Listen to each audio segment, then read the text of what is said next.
Partnered by Times Influence.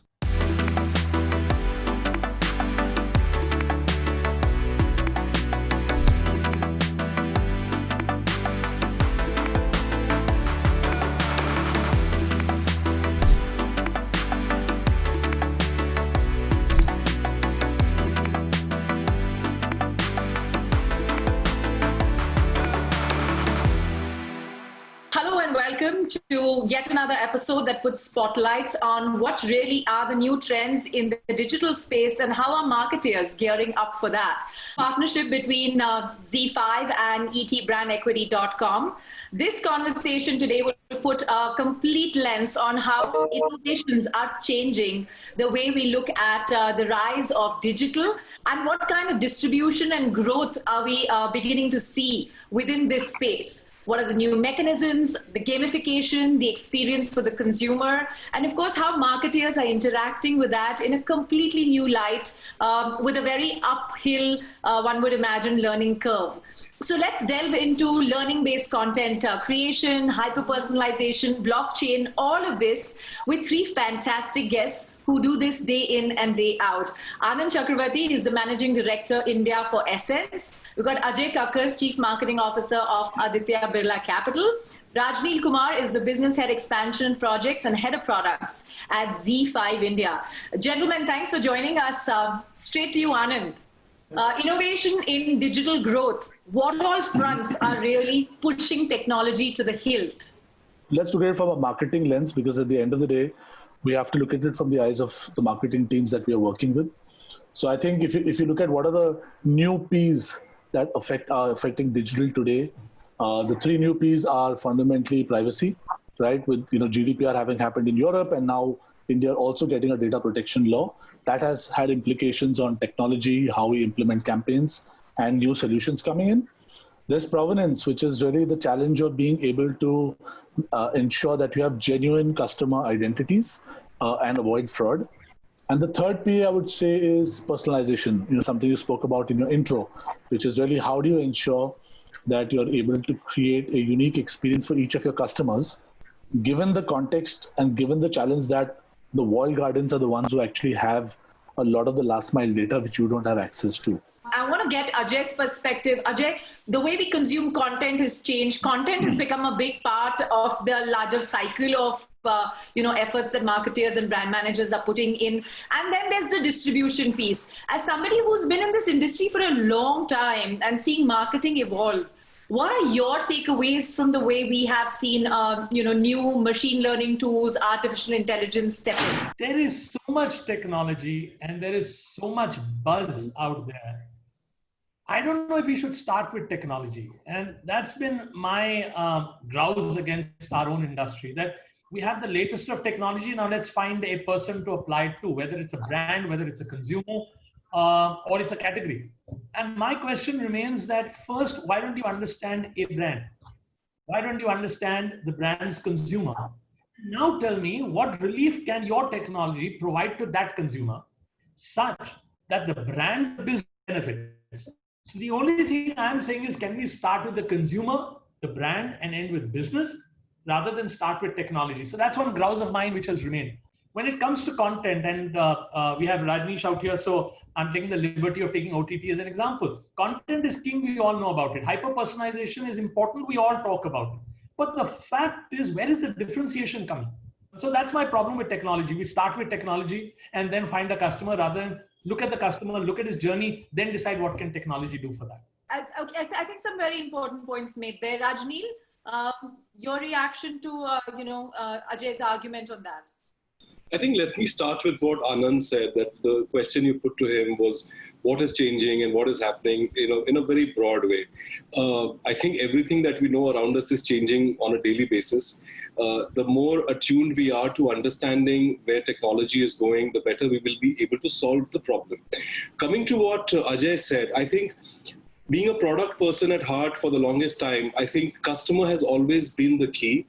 When we didn't have the technologies at our disposal, which we have today, I think for every business and product, the product managers, the product leaders represent what is the voice of the customer. Customer centricity, everybody has been speaking about for decades. And there are some organizations which have been able to exhibit it and live it as an ethos of their activity, everything that they do, and some have given lip service to it. And understanding customer centricity has been something that we at least have been always kept at the center.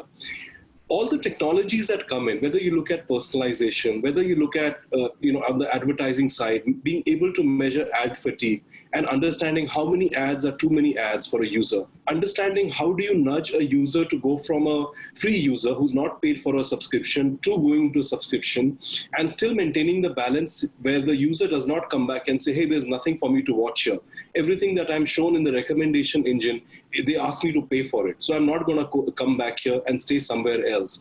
So I think, to Ajay's point, when you have the customer at the key, we have the liberty today of being able to use all the technologies at our disposal, and not really at and really at very affordable prices also, if I may say. You don't really need to set up a bench of hundreds of engineers or buy these expensive machines. Everything is a solution which is available on the cloud. Everything is available for you to pay as you go. I think where the importance today is that if customer is really the key that you're building for, there is thought leadership which is supporting it. And then thought leadership translates into action, which can eventually go out or either on the delivery on the product side or on the outreach on the marketing side. So that's really my take on it. Okay. Before I go to Anand, I have a question that sort of follows through from what you said, Rajni, which is that, there's sort of a complete approach towards analytics, towards understanding consumers, to targeting them. So going back to a point that Ajay, you made on content, user experience, behavior, engagement, connections. How have you as a brand in the BFSI space tried to jostle in this tech over exposure right now on what all you can do using tech? And therefore, as a marketer, as a brand, how did you change your language, your content strategy? If you could give some insights. So, Sherry, I'll just qualify again what I'd said in the past, that as an industry, we're all using technology. As a consumer, all maybe experiencing technology. But where's the differentiation, and how do I remember you over your competition? And therefore, let me give you an example. In financial services, if you ask me, it's always been, as you know, a high-touch industry. And consumers are scared of tech because this is an industry which I don't understand very well, products I don't understand. I want somebody to tell me, explain to me, hold my hand and guide me. I think recent times, COVID have escalated everything for everyone, but I think we were very fortunate. 2 years back, we started on this journey of saying is, how can I give convenience to every customer to decide whether he wants to go online or offline? The experience has to be the same and the option is his. Anand, taking a cue from that, right? Consumer preferences, the widely changing consumer demographic. How are all these trends recognized by brands in order to give the modern consumer sort of a complete experience? I mean, it's something that Ajay was alluding to in terms of an omni-channel piece as well. Would like to know your thoughts. So I think that, I think different brands are at a different life stage in their journey. I mean, hearing what Ajay said about what his group is doing is fantastic, right? And I think a lot of brands are playing catch up with that. But I think there's a uniform realization that, this holy grail of one consumer view is extremely essential when you're if you want to build like a really strong marketing program and driving into the future. It's easier said than done because, a lot of times data is lying in different silos and it's very difficult for organizations because of legacy systems to bring it all back together. I think that's why data strategy as a whole work stream and skill stream is starting to grow, have prominence in the industry. And it's actually starting to become a practice, on the media side at least, where you need people who have worked in large data ecosystems, who are able to work with different categories, different clients, understand their data ecosystem, and then start looking at making meaningful segments, cohorts, etc., which then start becoming the target of very, very specific campaigns. So I definitely think there's a start which has happened, but like I think when what Ajay said, there's a lot of buzz around a lot of things. I think few organizations have been able to do it many more are chasing it. And I think depending upon the legacy systems of how data is managed in your organization, especially for omni-channel organizations, it can be easy or it can be a real nightmare, right? Especially for organizations where you have a large brick and mortar presence and you're trying to, let's say, move significantly on e-commerce and create your own e-commerce offering. I think that's where the challenges of marrying the two, will take time and effort, and hopefully we'll see technology coming in to accelerate that. Yeah, but I think for the takeaway I have from both you and Ajay's commentary is how important it is to recognize that everything that comes and creates buzz eventually, let's not forget who we're catering to. Absolutely. Let's not forget who is our consumer. And if you know the consumer, they will actually love to experience even your own experiments, provided you can, put all of this tech to use. So let's actually go to Rajni. Now, Rajni, you've had some good experience both on the consumer front as well as on your advertiser front as a ZEE5 platform to experiment with new tech. I believe you all are also putting in place some artificial intelligence tools into play.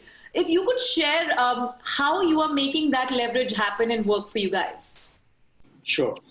I think here again, let's first address what is the problem that we're trying to solve. The first problem that we're trying to solve is how do we become more inclusive for a large number of advertisers, as opposed to having, working directly with them through agencies. How do we become inclusive across the length and breadth of the country? So the second problem we're trying to solve for the advertiser is how do we make the objectives that they're trying to achieve more transparent, and also for them to be able to optimize after the objectives are put in place, to be automatically able to drive value out of it. So if we start with only these two problems, and I can speak about what is it that we are doing. On the first part, what we're in the process of launching right now is a complete self-serve platform. Currently, the way that advertising has been run is that you raise a request for us to place an advertising. The entire ad creatives come to us. It goes through manual intervention, and then those campaigns are set up. And then it gets delivered to the audiences. What we are now really launching is a self-serve platform where any advertiser with a credit card can come in, set up their own campaign depending on the objectives that they are looking at, and then be able to choose where they would like to target it and be able to have it delivered. As a step 2 of this, what we'll be also launching is a very unique influencer marketplace, because as all of us are aware, we launched our hyper short form content platform called Hippie. So influencers become a very integral part of our ecosystem, and the advertisers will actually be able to create campaigns either with the influencers or on top of the content which the influencers are creating themselves. So that's one part about how do we democratize and make our platform open to a larger number of advertisers across the country, irrespective of the size of campaign that they need to run. That's one. On the second part about how do we drive more efficiency, that's really where we have gone in and leveraged a lot of technology around AI and ML to understand how do we optimize first for the kind of creatives that an audience wants to see. Second, which are the audiences, because we have built up a very strong CDP at the bottom of it, which takes all the signals of the user, not only the content that they watch, but also behavior, like what time of the day, which device, what network, what bandwidth. We take all of those devices, all those information to be able to create the right experience for the user, and then be able to optimize the creative that needs to be shown to the user. And then we also take that one step forward by saying which is the exact audience that we would be letting the advertiser campaign be shown on, which will then get them the objectives that they're doing. So these are the two initiatives that I can speak about, which are rolling out, which will help democratize the advertisers coming onto the platform, and also optimization of the objectives that they set up for. Okay, as I sort of wrap this up and spin our conversation forward to those who are inspired to learn from this, Anand, I want you to address the matter of targeting. We've been talking a great deal about technology, consumers, behavior, demographics, but how important is the whole piece on targeting, and whether technology has really helped that? What has been your understanding of it? It would be useful to know a little more there. So I think I started by talking about the fact that, today audiences are not just treated as one big mass, but for every category and brand, especially in the digital world where you have the ability to do it, you're starting to look at audience segments far more granularly, right? Because you have so much more data about that audience, and especially first party data, which is invaluable to understand how they've come to your platform, what have they interacted, what have they bought, how do you ensure that you personalize communication to them, etc. So I think when it comes to targeting, having strong first party data is always our starting point with clients, right? The challenge when it comes to second and third party data is that there are limitations in terms of what you can do, right? Let's say, for example, second party data, if you look at ecosystems like Facebook, Insta, YouTube, etc., they have their defined targeting parameters, which have grown wider and wider, but they still have a certain amount of, let's say, limitations.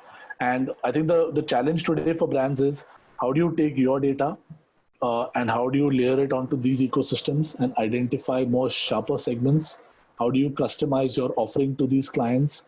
How can you ensure that you're able to not only communicate to the consumer once during a campaign, but maybe 3 or 4 times with very different messages as you literally carry the consumer from what you call as top of the funnel to bottom of the funnel, right?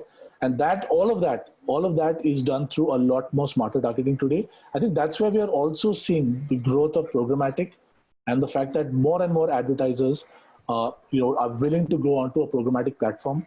Yes, not perfect, and not that we have the perfect ecosystem, but the truth is it's developing fast.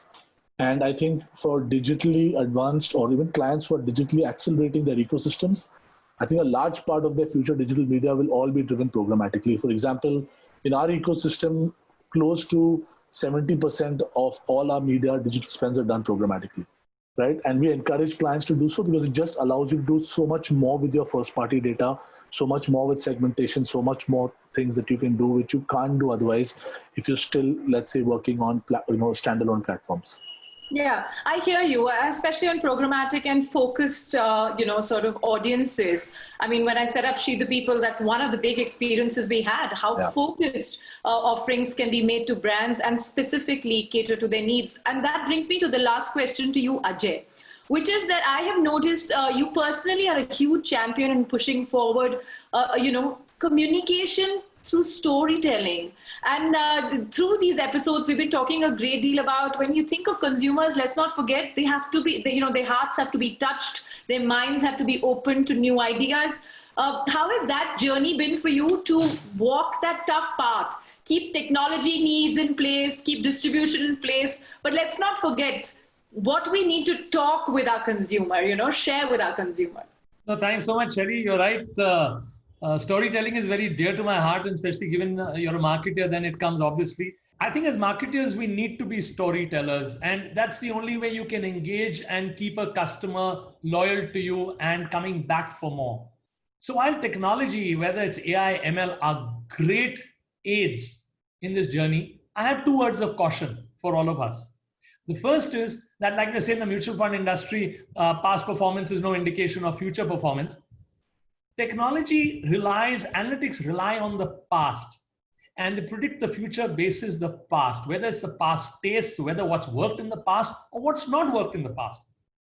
And if I borrow from Hindi movies, that means you're going to get into a rut. You're going to get typecast. You will keep doing what has worked in the past.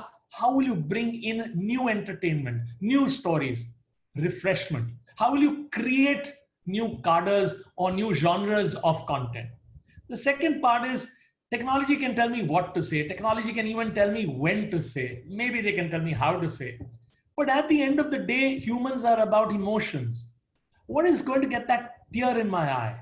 What's going to get a smile on my face? So I think the human angle, the experience angle, the storytelling angle, the gut angle will never be replaced by technology, but actually should keep guard that technology does not overtake us. We are on top of it. No, I think break the mold is what I pick from what all of you have been saying. And I think that's a key takeaway, that let's not over obsess with one thing or the other, whether it's targeting tech or for that matter, just the consumer. Let's find an ideal mix without losing our eye off the ball, that innovation and thinking, storytelling should be at the heart of all of this. Gentlemen, thanks very much. I know we're in an evolving world, so digital innovation is here to stay, and I hope to catch up with you again on the very same discussion. Thanks very much.